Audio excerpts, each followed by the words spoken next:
नमस्कार, पार्थ समाचार देख रहे हैं आप और मैं हूं आपके साथ आशीष पांडे। उत्तराखंड में राज्यसभा चुनाव की तारीखों का ऐलान हो गया। इस वक्त की बड़ी खबर हम आपको बता रहे हैं। उत्तराखंड की एक सीट पर 10 जून को चुनाव होगा, 31 मई को नामांकन होगा, जबकि 10 जून को ही वोटिंग की जाएगी। 4 जुलाई को खत्म हो रहा है प्रदीप टम्टा का कार्यकाल।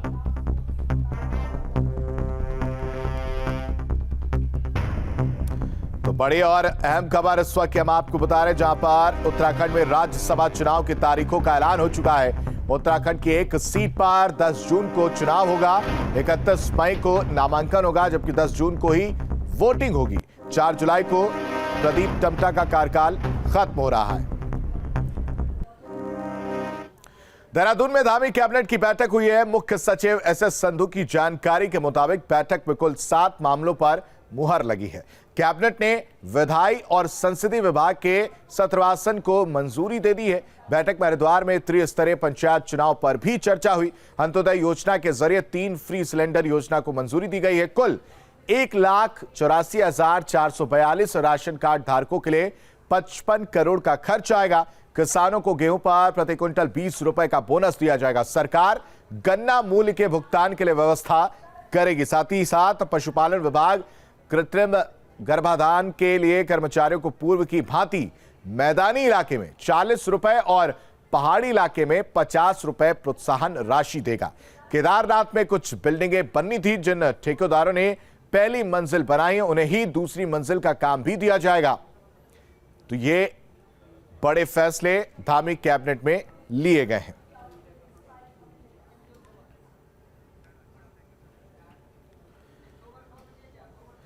धामी कैबिनेट के फैसलों पर कांग्रेस ने आपत्ति जताई है। प्रदेश महामंत्री संगठन मथुरादास जोशी ने कहा कि कैबिनेट के सभी फैसले आचार संहिता का उल्लंघन की श्रेणी में आते हैं। चुनाव के मौके पर ऐसे फैसले ठीक नहीं।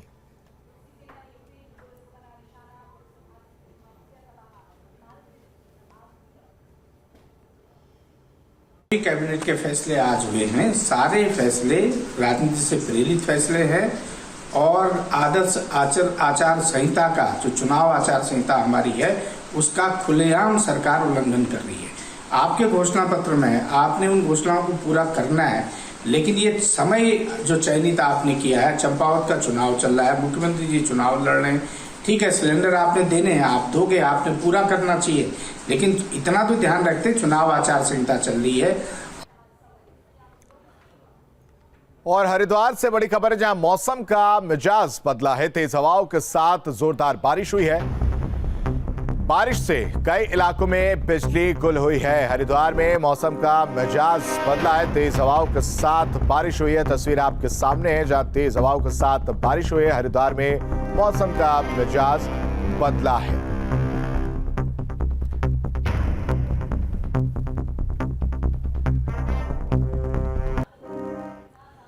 वहीं बागेश्वर के दुगनाकुरी तहसील में अचानक हुई तेज बारिश से सरयू नदी उफान पर आ गई। इस दौरान सरयू नदी से रेत निकाले जा रहे थे।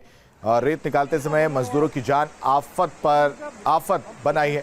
मजदूरों ने तेज बहाव देकर नदी के बीच में बने टापू में भागकर अपनी जान बचाई। वहीं सूचना पर रेस्क्यू टीम ने अभियान चलाकर 4 मजदूरों को सुरक्षित बाहर निकाला है। तस्वीर आप देख सकते हैं बागेश्वर के, जहां रेस्क्यू टीम ने 4 मजदूरों को बाहर निकाला है। मजदूरों ने किसी तरह टापू में भागकर अपनी जान बचाई। रेत निकालने का काम मजदूरों के द्वारा किया जा रहा था, जिस दौरान तेज बहाव अचानक से बढ़ा और ये मजदूर फंस गए, जिसके बाद रेस्क्यू टीम वहां पर पहुंचती है और 4 मजदूरों को सुरक्षित बाहर निकाल लिया जाता है।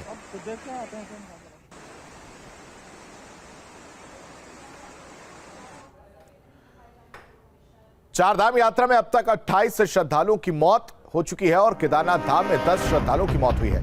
यमुनोत्री में अगर बात करें तो 10 श्रद्धालुओं की मौत हुई है, जबकि बद्रीनाथ में 5 और गंगोत्री में 3 की मौत हुई है।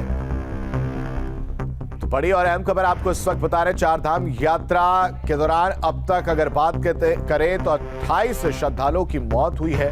केदारनाथ धाम में 10 श्रद्धालुओं की मौत हुई है, जबकि यमुनोत्री में 10 श्रद्धालुओं की मौत हुई है।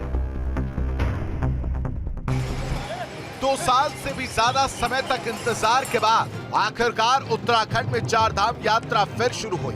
बड़ी संख्या में श्रद्धालुओं ने अपनी मौजूदगी भी दर्ज कराई, लेकिन यात्रा के बीच श्रद्धालुओं की मौत के आंकड़े में इजाफे के साथ ही सरकार की चिंता भी बढ़ चुकी है, क्योंकि चार धाम यात्रा पर आने वाले 28 श्रद्धालु अब तक अपनी जान गंवा चुके हैं। अभी तक आज सुबह भी एक डेथ हमारी बद्रीनाथ में हुई है, तो इस सबको मिलाते हुए 28 डेथ हुई हैं। सबसे ज़्यादा जो एज ग्रुप में ये इफ़ेक्ट कर रहा है वो 60 साल से ऊपर की लोगों की ज़्यादा मृत्यु हो रही हैं। चार धाम यात्रा पर भक्तों की मौत का मामला लगातार गंभीर होता जा रहा है। इस बीच सामने आए आंकड़े ये बताते हैं कि यात्रा पर सिर्फ बुजुर्ग ही नहीं बल्कि युवा भी मौत का शिकार हो रहे हैं। आंकड़ों पर नजर डालें तो चार धाम यात्रा पर 28 श्रद्धालु जान गंवा चुके हैं, जिनमें सबसे अधिक 60 साल से ज्यादा उम्र के 13 यात्रियों की मौत हुई है। 51 से 60 साल की उम्र के 8 श्रद्धालुओं की मौत हो चुकी है। 40 से 50 साल के उम्र के 4 यात्री जान गंवा चुके हैं। ज्यादातर मौत के पीछे वजह हार्ट अटैक बताई जा रही है, क्योंकि यात्री अधिक ऊंचाई पर मौसम की मार को झेलने के लिए तैयार नहीं है। यात्री जो है ऊपर जो भी केदारनाथ में आ रहे हैं बिना तैयारी के आ रहे हैं, हाफ कपड़ों में आ रहे हैं, अपना इवन फर्स्ट एड बॉक्स तक नहीं लेके आ रहे। और जब किसी भी हाई ऑल्टीट्यूड की यात्रा में आना होता है तो पहले तैयारी करके आना होता है। आपकी तैयारी क्या होती है कि पहले आपको अच्छे तरीके से अपने कपड़ों के साथ, अपनी मेडिसिन के साथ, अपने फूड के साथ, अपनी एसेंशियल्स जरूरी सामान के साथ मूवमेंट करनी होती है। वहीं चार धाम यात्रा पर आए श्रद्धालुओं की मौत के बढ़ते मामले को देखते हुए अब केंद्र सरकार ने भी एक्टिव मोड अपना लिया है। मुख्य सचिव ने जानकारी दी कि केंद्र की तरफ से एनडीआरएफ और आईटीबीपी की टीम सभी चार धाम यात्रों में भेजी जा रही है, जिससे व्यवस्थाएं बेहतर हो सके।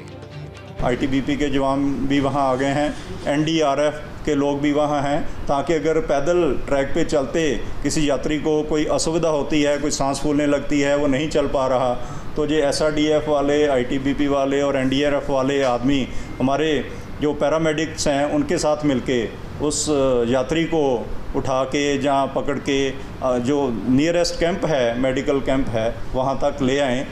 जाहिर है चार धाम यात्रा पर बढ़ती मौतों की संख्या सरकार के लिए चिंता का सबब है, लिहाजा केंद्र से लेकर राज्य सरकार तक सभी यात्रियों की सुरक्षा को गंभीरता से ले रहे हैं। तो वहीं दूसरी तरफ यात्रियों से भी अपील की जा रही है कि वो भी पूरी तैयारी के साथ यात्रा पर आए। रुद्रप्रयाग से सुरेंद्र डसीला के साथ टीम न्यूज स्टेट। चारधाम यात्रा में केंद्र सरकार की तरफ से आईटीबीपी और एनडीआरएफ की टीम भेजने के मामले को लेकर विपक्ष ने सरकार पर निशाना साधा है। उत्तराखंड कांग्रेस अध्यक्ष करण मारा ने कहा कि ये राज्य सरकार की नाकामी है। साथ ही उन्होंने ये भी कहा कि विपक्ष लगातार यात्रा में अव्यवस्थाओं को लेकर कहता रहा, लेकिन इसके बाद भी सरकार नहीं जागी।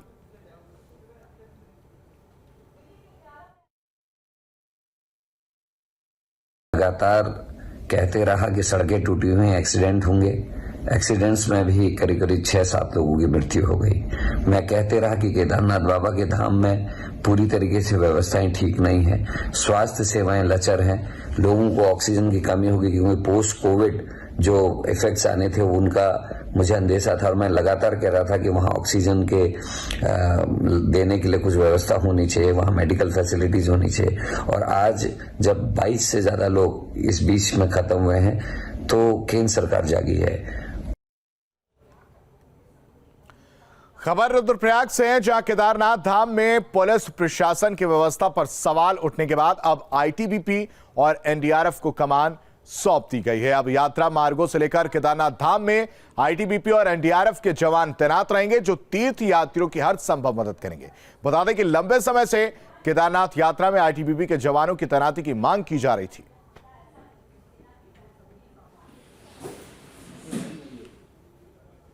एनडीआरएफ की यहाँ पे एक कंपनी अभी तैनात की जानी है और आईटीबीपी की भी एक कंपनी यहाँ पर पहुँच चुकी है, जो कि उसकी तैनाती अभी गौरीकुंड से लेकर के और केदारनाथ तक मतलब इनकी तैनाती होनी है।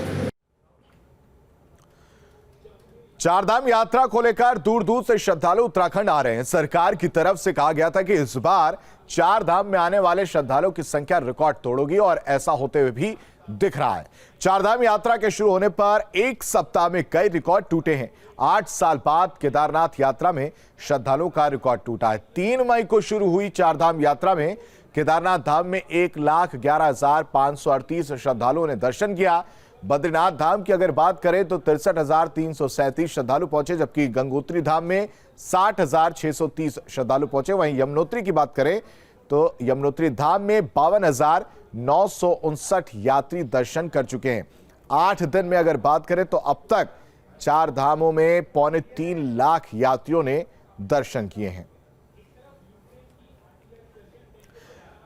तो चारधाम यात्रा का रिकॉर्ड टूटा है। देव दर्शन के ये रिकॉर्ड टूटे हैं। यमुनोत्री धाम में 52,000 के आसपास श्रद्धालु पहुंचे हैं। 8 दिन में करीब 3 लाख लोग अब तक दर्शन कर चुके हैं।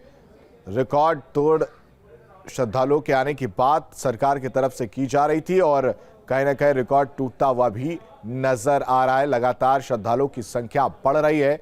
3 मई की अगर बात करें तो 3 मई को शुरू हुई चारधाम यात्रा में केदारनाथ धाम में 1,11,538 श्रद्धालुओं ने दर्शन किया, जबकि बद्रीनाथ में 63,337 श्रद्धालु पहुंचे। गंगोत्री धाम में 60,630 श्रद्धालु पहुंचे। यमुनोत्री धाम की अगर बात करें तो 52,959 यात्री जो श्रद्धालु हैं वो दर्शन कर चुके हैं।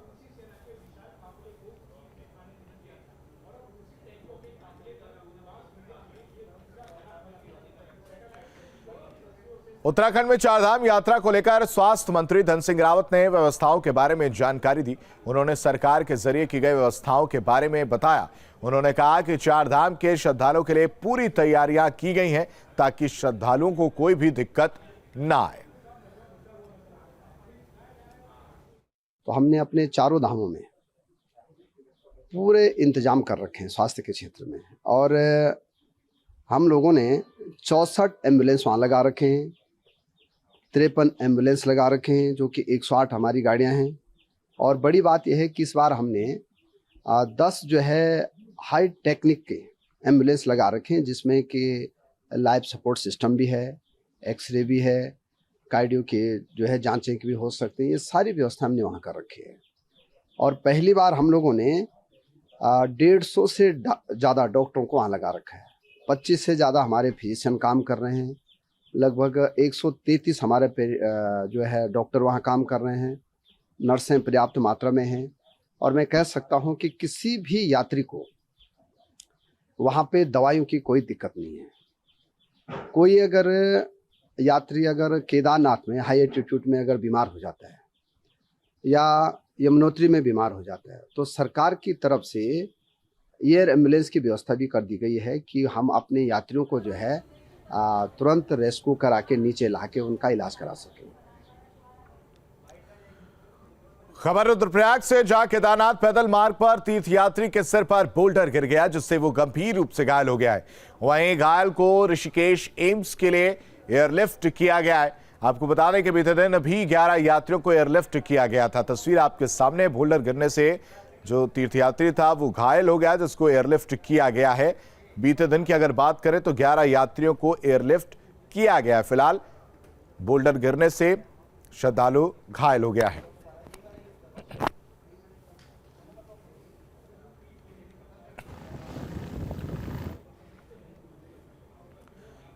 हरिद्वार में अतिक्रमण के खिलाफ कार्रवाई जारी है। अतिक्रमण हटाओ अभियान के तहत प्रशासन की टीम ने देवपुरा चौक से लेकर ज्वालापुर कोतवाली तक दुकानों के बाहर सड़कों पर किए गए अतिक्रमण पर बुलडोजर चलाए। वहीं इस दौरान कई जगहों पर टीम के साथ व्यापारियों की नोकझोंक भी हुई है। सुरक्षा को देखते हुए भारी पुलिस बल भी इस दौरान तैनात रहा। तो अतिक्रमण पर यह कार्रवाई देखने को मिली है हरिद्वार में, जहां मौके पर भारी पुलिस बल तैनात रहा। देवपुरा चौक से ज्वालापुर तक ये बुलडोजर चला है। तस्वीर आपके सामने है। सड़कों पर जिस तरह से अतिक्रमण किया गया था, उस अतिक्रमण को हटाते हुए प्रशासन नजर आया। साथ ही साथ लोगों का कहीं कहीं विरोध भी देखने को मिला है। देवपुरा चौक से ज्वालापुर तक ये कार्रवाई की गई। महोदय के निर्देश पर पूर्व में ही चूँकि 20-25 दिन पहले से कार्य चिन्हीकरण का चल रहा था। चिन्हीकरण करने के पश्चात लोक निर्माण विभाग के शासी अभियंता द्वारा जो रेड कलर से मार्किंग कराई जा चुकी थी, तो कल हम लोग इसी क्रम में 11 बजे से हर की पैड़ी पुलिस चौकी से लेकर के और देवपुरा चौक तक जो है अतिक्रमण हटाने की कार्रवाई हमारे द्वारा की गई थी। और उसी क्रम में आज दूसरा दिन है और आज हम जो है ज्वालापुर थाने तक जा रहे हैं, देवपुरा चौक से ज्वालापुर थाने तक। और जितना भी अतिक्रमण है हमारी सड़क पर उसको जो है ध्वस्त करने की कार्रवाई कर रहे हैं। और उत्तरकाशी से बड़ी खबर है, जहां मनेरी में फंसे लोगों का रेस्क्यू जारी है। एसडीआरएफ ने पुलिस की मदद से बाहर निकाला है। नदी में टापू पर 8 से 9 लोग फंसे थे, जिसके बाद उनका रेस्क्यू किया गया। एसडीआरएफ ने पुलिस की मदद से लोगों को बाहर निकाला। तस्वीरें रात की आप देख सकते हैं। पुलिस की मदद से एसडीआरएफ की टीम वहां पर पहुंची हुई थी। उत्तरकाशी की तस्वीरें, जहां मनेरी में कुछ लोग फंसे हुए थे। 8 से 9 लोग करीब बताए जा रहे हैं जो लोग फंसे थे, जिनका रेस्क्यू एसडीआरएफ ने किया है। पुलिस की मदद से एसडीआरएफ की टीम ने मदद रेस्क्यू किया। तस्वीर आप देख सकते हैं किस तरह से नदी पार कराते हुए जो लोग टापू पर फंसे थे उनको दूसरी ओर लाते हुए एसडीआरएफ की टीम नजर आ रही है। नदी में टापू पर ये लोग 8 से 9 करीब लोग जो थे वो फंसे हुए थे, जिनका रेस्क्यू किया गया।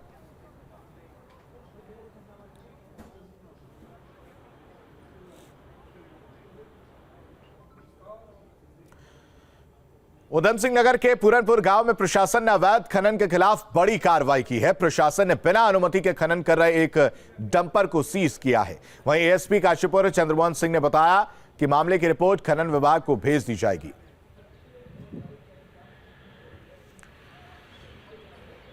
कल अवैध खनन की सूचना मिलने पर पुलिस जो है मौके पर गई, तो वहाँ से एक वाहन बरामद हुआ है जिसमें अवैध खनन सामग्री थी और वो ओवरलोड भी था, तो उसमें कार्रवाई कर दी गई है और उसको सीज कर दिया गया है।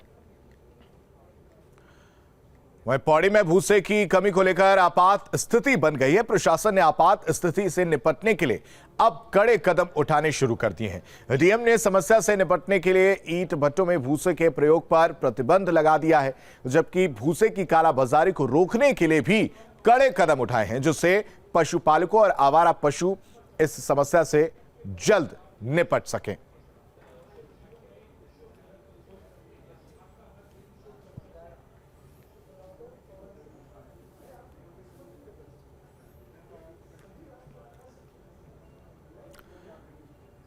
खबर अल्मोड़ा से है, जहां मनरेगा योजना के भुगतान नहीं होने पर प्रधान संगठन की अध्यक्षता में आक्रोशित लोगों ने प्रदर्शन किया है। वहीं लोगों ने कहा है कि पिछले 1 साल से उनको मिस्त्रियों सामग्री का भुगतान नहीं किया गया है, जिसकी वजह से कार्य प्रभावित है। हम प्रधानों की अभी जो मेन समस्या है वो है मनरेगा के कार्यों को करने में हमें काफ़ी दिक्कतों का सामना करना पड़ रहा है। वह दिक्कतें हैं हमारी मनरेगा संबंधी भुगतान 1 वर्ष से ऊपर हो गया है, अभी तक न ही मिस्त्रियों का भुगतान हुआ है और न ही मटेरियल का भुगतान हुआ है, जिससे कि हम लोग अपने गाँव का विकास नहीं कर पा रहे हैं और हमारे मनरेगा संबंधी कार्य भी सारे बाधित हो रहे हैं। नैनीताल में आशा फाउंडेशन की तरफ से महिलाओं में फैल रही कैंसर बीमारी के बारे में जागरूकता अभियान चला गया। फाउंडेशन की टीम ने ग्रामीण महिलाओं को सर्वाइकल कैंसर के समेत कई बीमारियों के बारे में जानकारी दी। जो ग्रामीण क्षेत्र हैं हमारे, जहां लोग पहुंच नहीं पाते हैं, जानकारी नहीं पहुंच पाती है, वहां आके लोगों को सिर्फ एक छोटी सी चीज़ के लिए जागरूक कर सकूं जो वो स्वयं काफ़ी काबिल है करने के। वो है एक छोटा सा सेल्फ एग्जामिनेशन, जिसको हम कहते हैं स्वयं आंकलन, जिसको हम बोलते हैं कि अपना स्तन का, अपनी छाती का जो महिलाएं हैं वो हर महीने स्वयं अपनी जाँच कर कर अपने को बहुत ही आगे बड़ी परेशानियों से और दिक्कतों से बचा सकती हैं। वहीं रुद्रप्रयाग में चोपता उखीमठ कुंड मोटर मार्ग संसारी के पास ध्वस्त हो गया है, जिसके बाद गाड़ियों की आवाजाही रुक गई है, जिससे इस रास्ते से आने जाने वाले लोगों को खासी दिक्कतों का सामना करना पड़ रहा है। तो चोपता उखीमठ कुंड में मोटर मार्ग संसारी के पास ये ध्वस्त हुआ है। जो सड़क है वो टूटकर आधी नीचे गिर गई है, जिससे जो लोग इस सड़क से आते थे उनको खासी दिक्कतों का सामना करना पड़ रहा है।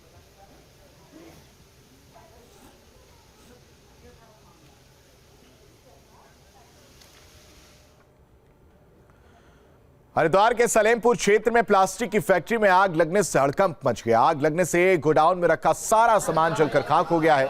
वहीं सूचना मिलते ही मौके पर पहुंची फायर ब्रिगेड की 5 गाड़ियों ने कड़ी मशक्कत के बाद आग पर काबू पाया। तो आग से लाखों का सामान जलकर खाक हुआ है। तस्वीरें आपके सामने हैं जहां गोडाउन में यह आग लगी है। धू कर जलता हुआ एक पूरा गोडाउन नजर आया। धुएं का गुबार आपको आसमान में नजर आ रहा होगा। फिलहाल 5 गाड़ियों ने आग पर काबू पा लिया है, लेकिन इस गोडाउन में जो सामान रखा था, लाखों का सामान बताया जा रहा है, जो जलकर खाक हो गया।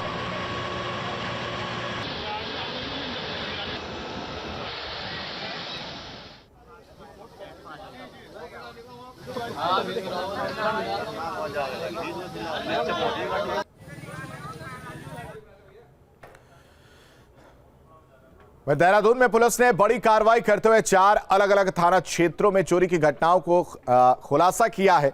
डीआईजी जन्मजय खंडूरी ने बताया कि ऋषिकेश में हुई चोरी के मामले में घर का शख्स ही मास्टरमाइंड निकला, जबकि विकास नगर में जो घर में चोरी के मामले में आरोपी को गिरफ्तार किया गया है। विकास नगर में ही बाइक चोरी के मामले में पुलिस ने 2 चोरों को गिरफ्तार कर 2 बाइक भी बरामद की है।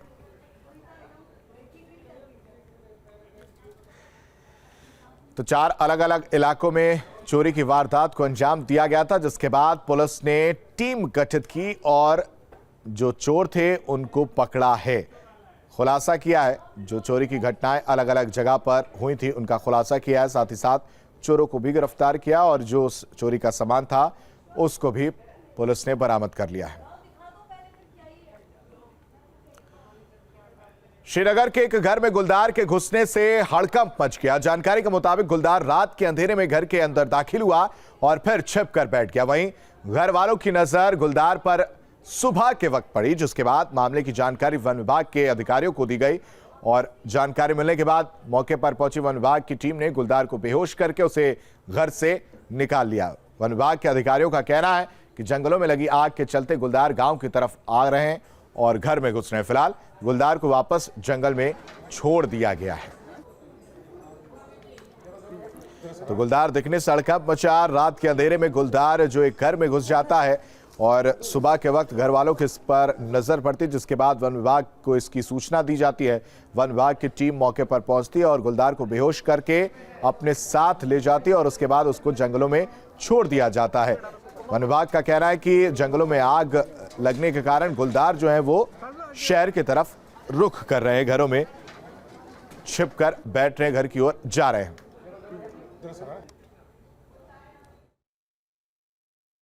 श्रीनगर में डोबा जी के घर में संभवतः कल रात को ये घुस गया था। उनके द्वारा सूचना देने पर मैंने तत्काल अपनी रेस्क्यू टीम को भेजा और डॉक्टर रजनीश पांडे जी के नेतृत्व में जो है हमारी टीम ने इसको सकुशल रेस्क्यू कर लिया गया है। अभी प्रथम दिशा देखने में ये 1.5 साल से ऊपर लग रहा है और इसको सुरक्षित रेस्क्यू करके जो है हम इसको अपने रेंज कार्यालय नागदेव भी ले जा रहे हैं।